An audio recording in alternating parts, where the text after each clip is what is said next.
So, I hear you want to publish a webtoon. Well, in that case, I hope you're prepared to run with the big dogs because I am a very small dog. No, seriously. What I mean by that is, despite having published a webtoon together with my childhood friend and amassing a little over 700 subscribers, nothing much came out of it, and yes, we did give up on it eventually.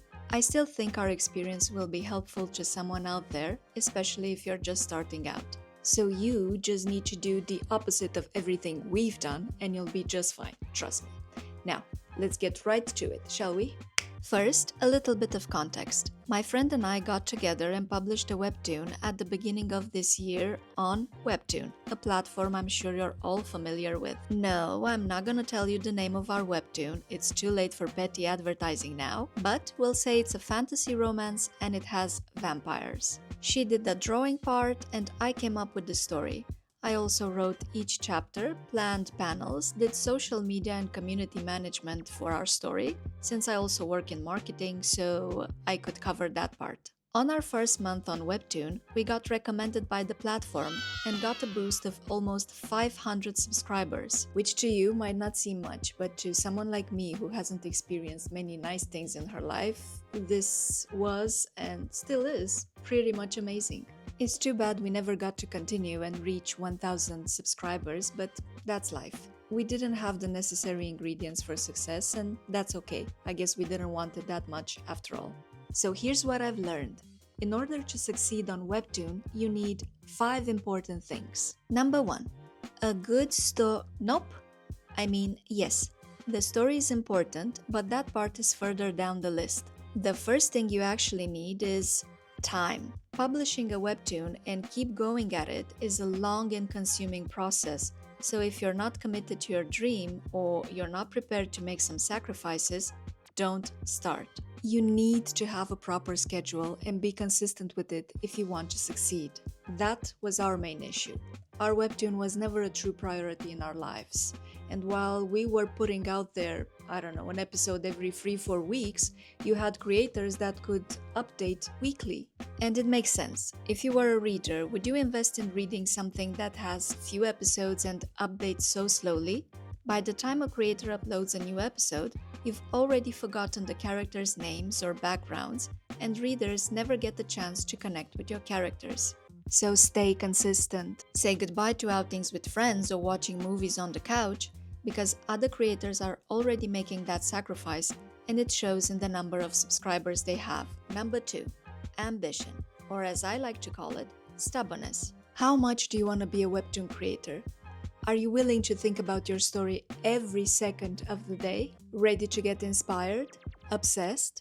Enough to wake up every morning, look at the frozen number of subscribers on your page and keep drafting the next episode to the point that numbers don't matter anymore? Because after all, you're doing this for yourself, because this is your passion and your salvation, and you like drawing more than anything in the world? Mute all the doubts and the voices that only bring you down, or even better, build on that anxiety and go up from there? If yes, then you are ready to move on to the next step. Number 3, a following. And here I'm talking about any type of following, be it social, professional, or religious. It doesn't matter as long as you're part of a supporting community. Trust me, it helps to be known on the internet. So if you already have a growing Instagram account or a YouTube channel, then make good use of it and spread the word that you're starting a webtoon. Keep your followers updated and engaged with info about your characters, your story, and proof that you'll stay committed to them. Every like and share goes a long way and ensures that your story will reach as many people as possible. You can have the best story and best drawing skills out there, but if nobody knows about you, it's going to be very difficult to have your story be discovered by readers. Stay connected and invested in a social media schedule.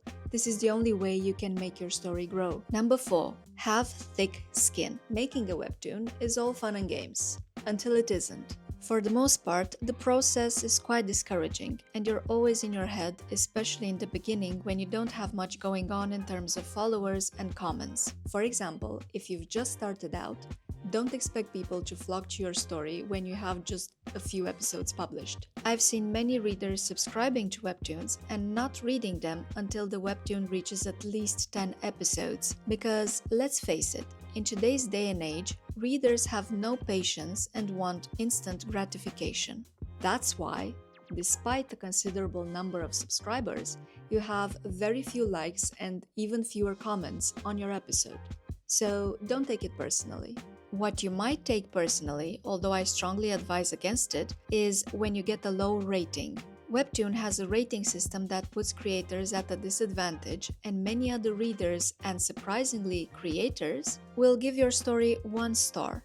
Because obviously they smell the potential and you're direct competition to their webtoon or another story they like, which will lower your webtoon's standing. In our case, and many other creators' cases, when we got recommended, there was a surge of people who rated our stories so badly, it absolutely destroyed us. I mean, we started questioning ourselves if our webtoon was really that bad or if there was any point in continuing it. But that is a trap.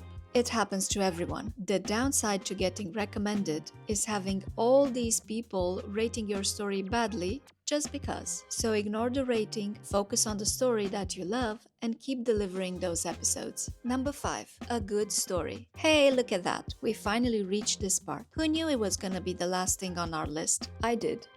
Literally. And of course, drawing skills. Those two go hand in hand if you wish for people to click that subscribe button. There are certain trends and tropes that are going around the webtoon world, such as the reincarnation trope, the villainous trope, the makeover trope, and so on. Yes, it's wise to take inspiration from these and see what works and what doesn't, but it's not necessarily a recipe for success. Trends are ever changing, and if everyone is following them, the market will get oversaturated, which will make room for fresh ideas and new concepts to bloom. I advise you to come up with your own idea, work on it, and believe in your plot, because if you do, that magic will infuse your story and will make the readers fall in love with what you have to offer. My advice? Participate in as many comic book events and contests as you can, invest a little bit of your time in marketing, and always aim to improve your drawing skills, no matter what. Get inspired by movies, music, even museums. Go out into the world and apply what you've experienced for yourself into your story. I know it's difficult for a small creator to compete with big studios out there, but I've seen it done. Trust me, it's possible. I truly admire the people who have the true drive for it and, I don't know, can even push themselves to upload 2 episodes per week. That's a bit of an overkill if you ask me. That's a direct highway to burnout. But if one person can do it and publish twice per week, you can definitely push yourself and publish at least once. And that is going to help you a lot in the long run. It's true, studios have the resources, the people, the financial means to reach as many people as possible. But if you stay committed to these 5 ingredients, I guarantee you will notice a considerable improvement and you will not be disappointed. Ultimately, success is a choice. Thank you for being here today and listening to my webtoon journey. I hope you've learned something useful, and also I hope you got inspired and you're ready to publish your lovely story. My name is Denny. I have a channel about movies, games, and whatnot. So if you're interested to hear more from me, then please like this video and go ahead and subscribe. I would be forever grateful. See you next time, hopefully, and until then, please take care of yourselves. Bye.